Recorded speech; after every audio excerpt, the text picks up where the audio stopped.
Hello students, જય સ્વામિનારાયણ બધાને. સહજાન વિદ્યાલય તરફથી ચાલતા ઓનલાઈન વિડીયો લેક્ચરમાં આપણે ધોરણ 11નું ચેપ્ટર 6નો અભ્યાસ કરીએ છીએ. બરાબર. તો આ ટૉપિકમાં આપણે આની આગળના ટૉપિકમાં એન્થાલ્પી અને સ્વયંસ્ફૂર્ણાની વાત કરી હતી. હવે આ ટૉપિકમાં એન્ટ્રોપી અને સ્વયંસ્ફૂર્ણા. તો એન્થાલ્પી પરથી આપણે એવું વાત થઈ કે ભાઈ એન્થાલ્પીનો ઘટાડો થાય એટલે કે ઉષ્માક્ષેપક પ્રક્રિયા થાય તો પ્રક્રિયા સ્વયંસ્ફુરિત બને. પણ તે બધી જ પ્રક્રિયા માટે સાચું નથી. તો પછી એ સ્વયંસ્ફુરિત પ્રક્રિયા માટેનું પ્રેરક બળ કયું થશે એવો પ્રશ્ન થાય.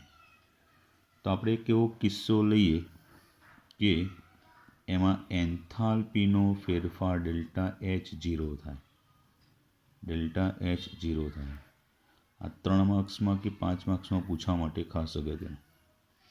તો એન્થાલ્પીનો ફેરફાર શૂન્ય થાય એટલે કે એન્થાલ્પી ફેરફાર થાય જ નહીં, છતાં એ પ્રક્રિયા કેવી હોય તો કે સ્વયંસ્ફુરિત હોય, આપમેળે થતી હોય. બરાબર. તો આપણે આ માટે એક ઉદાહરણ સમજીએ કે ધારો કે આપણે એક પાત્ર લઈએ જેને આકૃતિમાં આપણે દર્શાવીએ કે જેને પર્યાવરણથી અલગ કરી દીધેલો હોય. પર્યાવરણથી અલગ કર્યું એટલે શું ગણાય? પ્રણાલી કરે. અને એમાં બે વાયુઓનું એકબીજા વચ્ચે પ્રસરણને ધ્યાનમાં લઈએ તો એક આકૃતિ આ રીતે દર્શાવું છું. બરાબર ધ્યાન આપજો.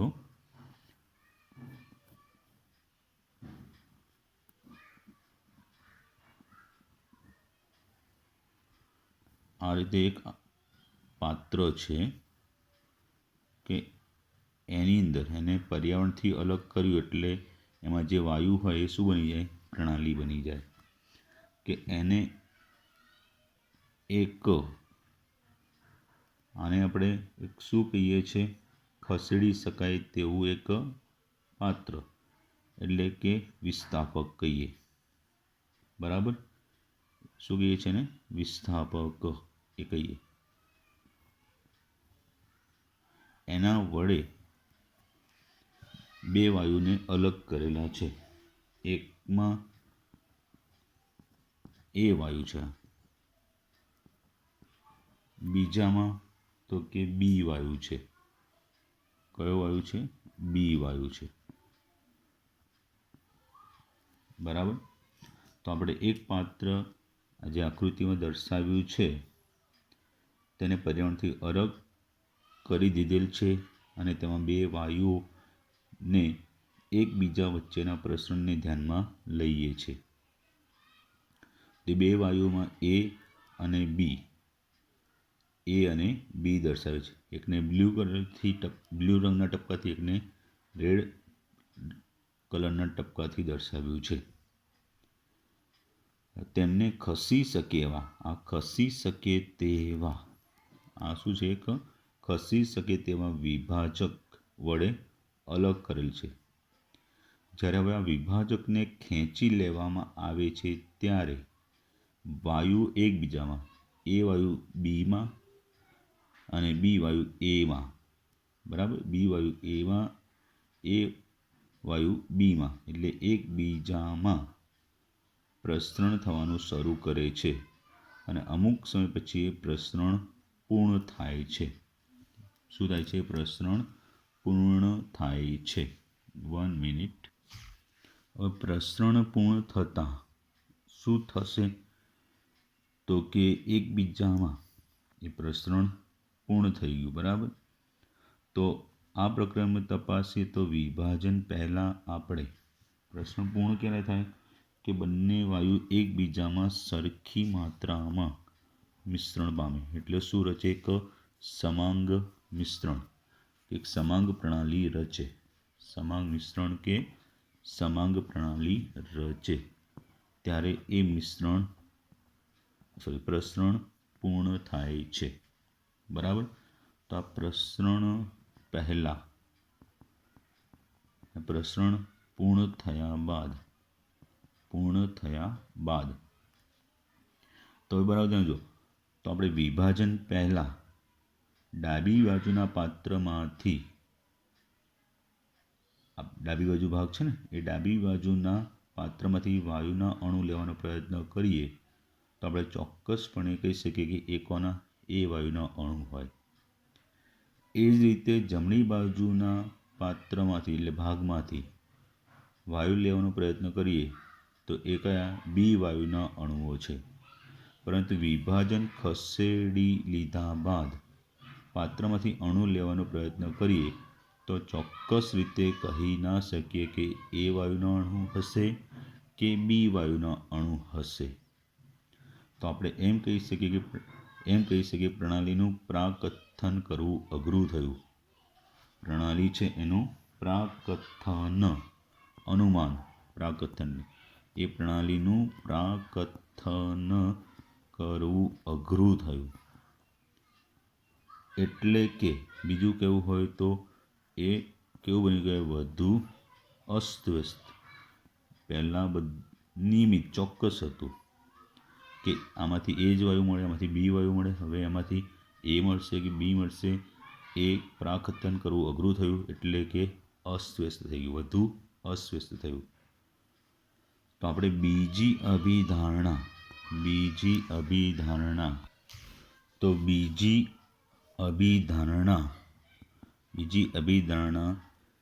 કહી શકીએ અથવા સૂત્રિત કરીએ તો કોઈપણ અલગ કરેલી પ્રણાલીમાં હંમેશા પ્રણાલી વધુ ક્રમવિહીન અથવા અસ્તવ્યસ્ત બનવા તરફનું વલણ ધરાવે છે. કોઈપણ અલગ કરેલી, અહીંયા સાંભળજો, કોઈપણ અલગ કરેલી, આ પહેલાં અલગ કરેલી હતી ને, પછી એને આ વિભાજકને ઉઠાવી દીધો તો પછી કેવી બની ગઈ, અસ્તવ્યસ્ત બની ગયું ને.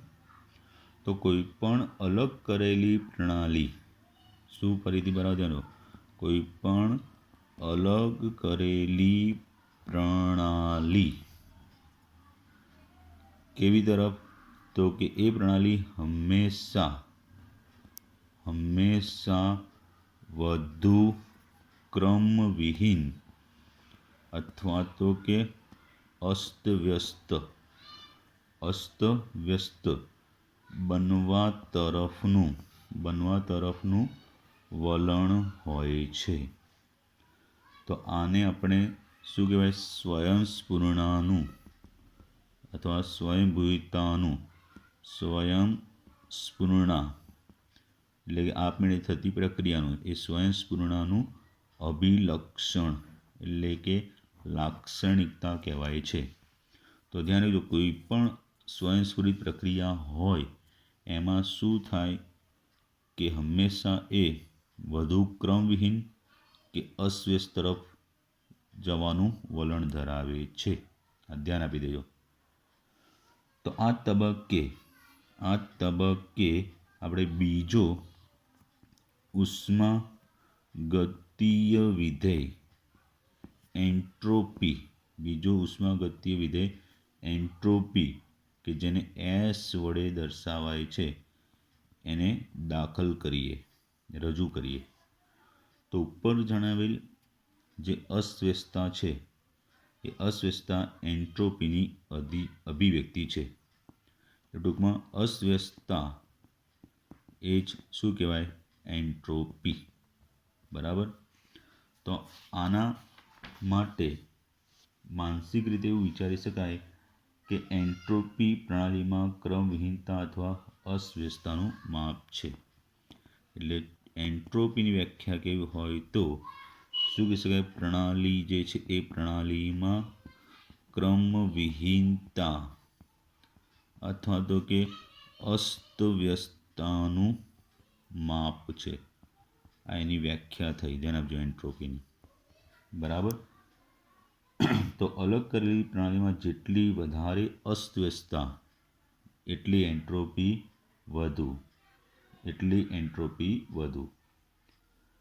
હવે એક રાસાયણિક પ્રક્રિયાઓ જે છે તો જ્યાં સુધી રાસાયણિક પ્રક્રિયાઓનો સંબંધ છે ત્યાં સુધી આ એન્ટ્રોપી ફેરફાર પ્રક્રિયકોમાંના, હવે કોના માટે આપણે રાસાયણિક પ્રક્રિયા માટે જો એ એન્ટ્રોપીનો સંબંધ વિચારીએ અથવા અસ્વસ્થતાનો સંબંધ વિચારીએ તો રાસાયણિક પ્રક્રિયાઓ માટે અસ્વસ્થતાનો સંબંધ છે તો એન્ટ્રોપી ફેરફાર પ્રક્રિયકોમાંના પરમાણુ અથવા આયનો, જે પ્રક્રિયકો હોય એ પ્રક્રિયકોમાંના પરમાણુ કે આયનો હોય, પ્રક્રિયકોમાંના જે પરમાણુ કે શું હોય, આયનો હોય, સાંભળી લેજો, એ આયનો એક ભાતમાંથી નિપજોના કોના નિપજો હોય એ નિપજોની રચના,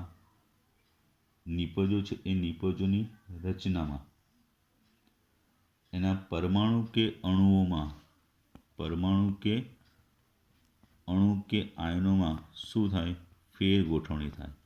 એટલે એનો મિનિંગ સમજ્યા કે રાસાયણિક પ્રક્રિયા થાય ત્યારે પ્રક્રિયકોમાંથી નિપજ બને ત્યારે પ્રક્રિયકોના પરમાણુ કે આયનો કે અણુની ફરીથી નિપજો તરીકેના અણુ પરમાણુ કે આયનોમાં શું થાય છે, ફેર ગોઠવણી થાય છે. એ તો સ્વાભાવિક ને, કારણ કે પ્રક્રિયકમાંથી નિપજ બને એટલે એના અણુ પરમાણુ કે આયનો હોય એમની શું થાય, ફેર ગોઠવણી થાય. શું થાય, એમની ફેર ગોઠવણી થાય છે. હવે બરાબર સમજો ખાસ. તો એને કારણે શું, એ ફેર ગોઠવણી તરીકે ગણીએ તો જો નિપજોની રચના પ્રક્રિયકોની રચના કરતાં વધુ હશે, કોની નિપજોની રચના પ્રક્રિયકોની રચના કરતાં વધુ, નિપજો હોય ને એ નિપજોની રચના કોના કરતાં, પ્રક્રિયકો જે છે એ પ્રક્રિયકોની રચના કરતાં કેવા હશે, વધુ અસ્વસ્થ હશે, વધુ અસ્તવ્યસ્ત હશે તો એન્ટ્રોપી એસ વધે. બીજી રીતે કહે તો જો નિપજોની રચના એટલે કે એના અણુઓની ગોઠવણી એ બધું વિચારી લો, પ્રક્રિયકો નિપજોના અણુ પરમાણુ કે આયનોની ગોઠવણી પ્રક્રિયકોની ગોઠવણી કરતાં વધુ નિયમિત હોય, નિયમિત, તો એન્ટ્રોપી ઘટે, તો એન્ટ્રોપી ઘટે છે. બરાબર, આ ધ્યાન આપી દો જે કહું છું.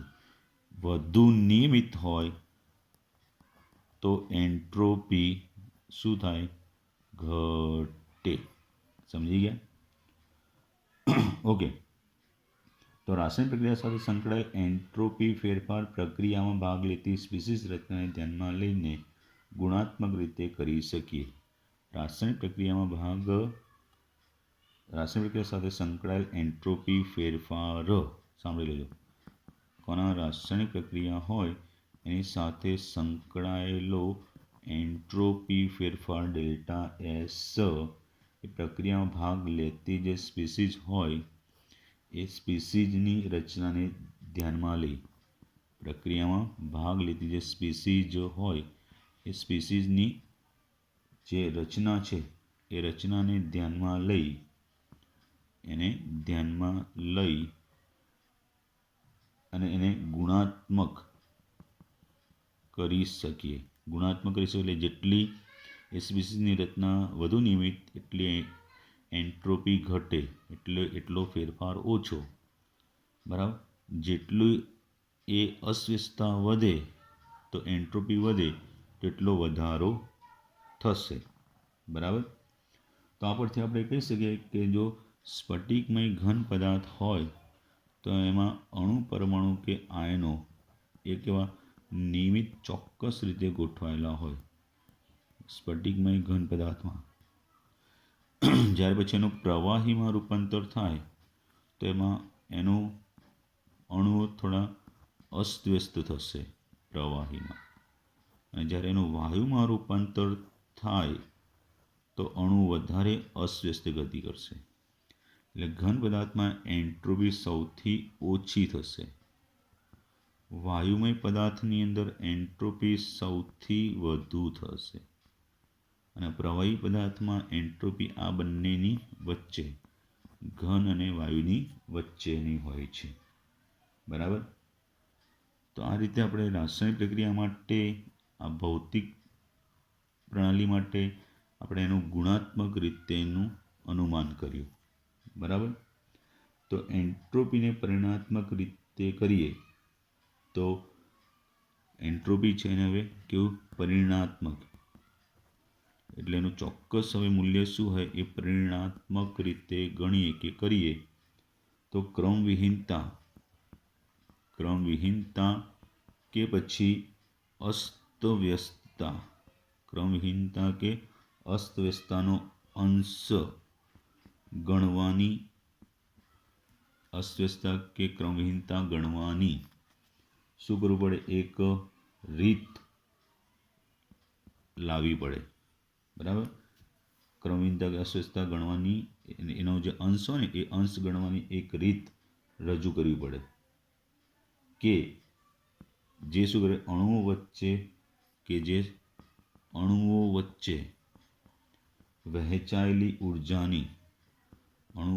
વહેંચાયેલી જે ઉર્જા છે એ ઉર્જાની કેવી સંખ્યાયિક એટલે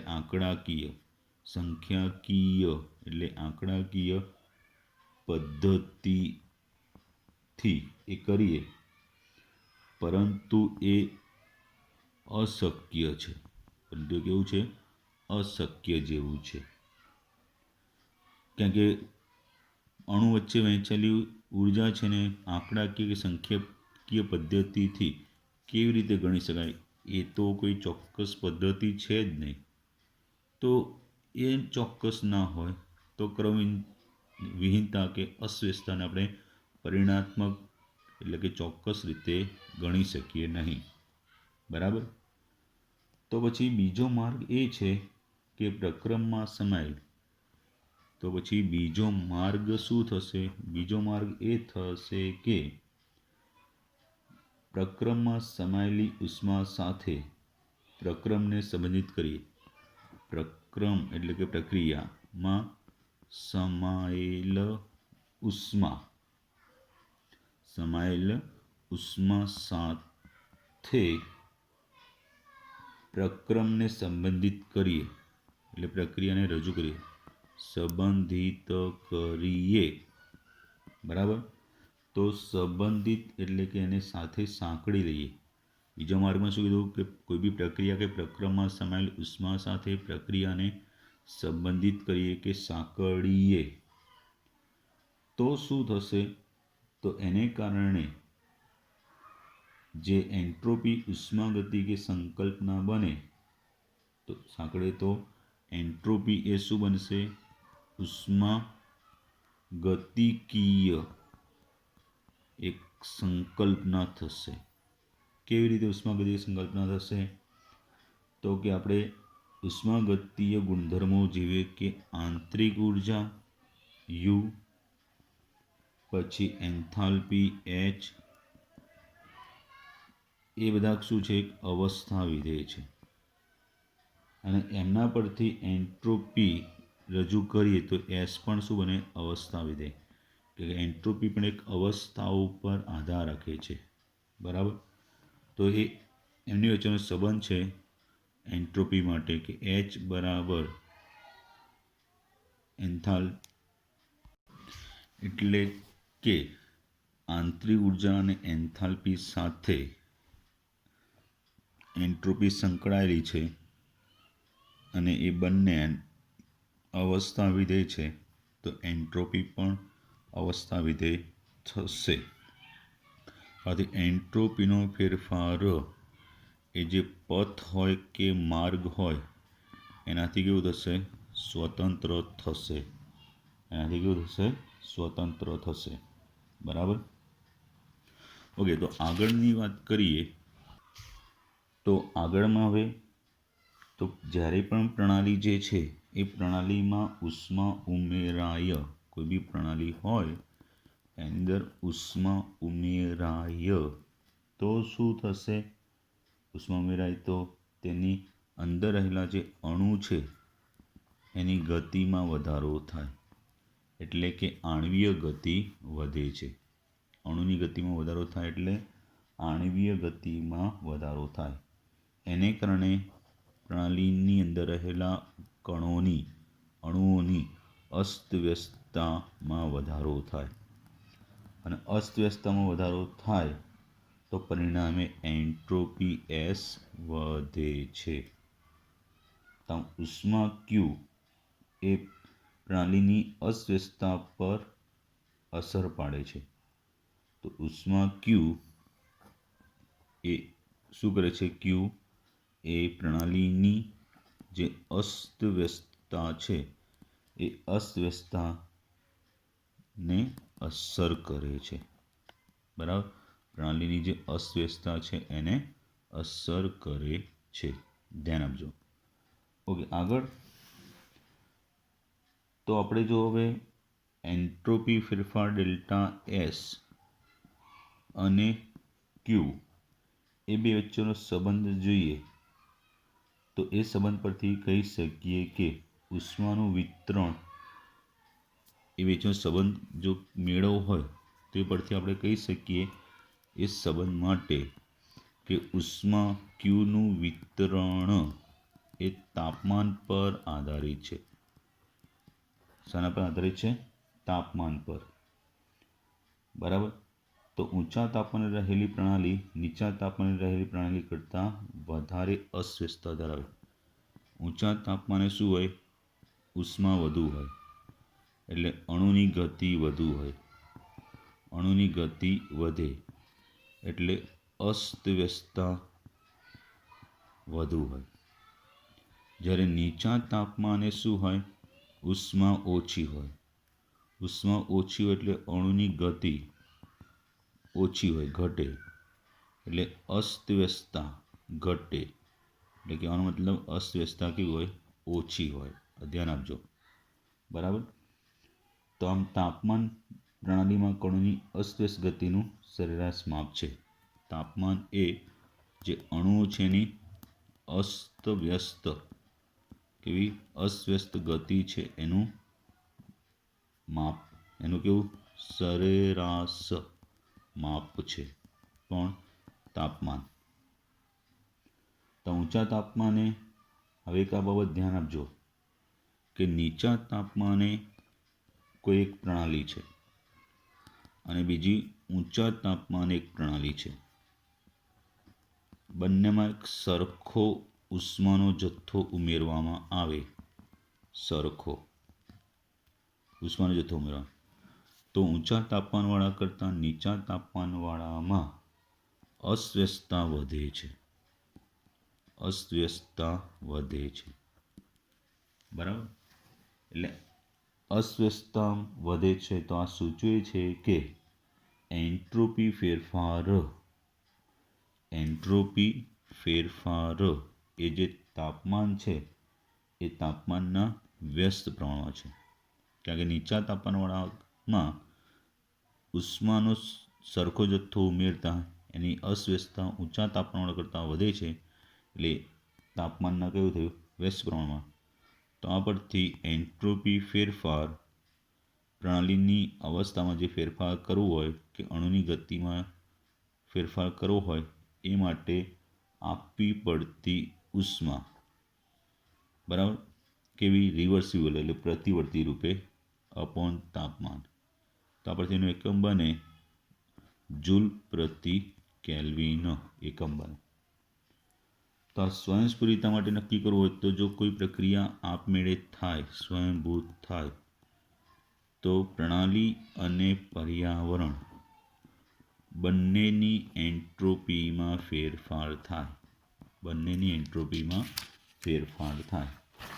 તો આ માટે તમારે બંનેની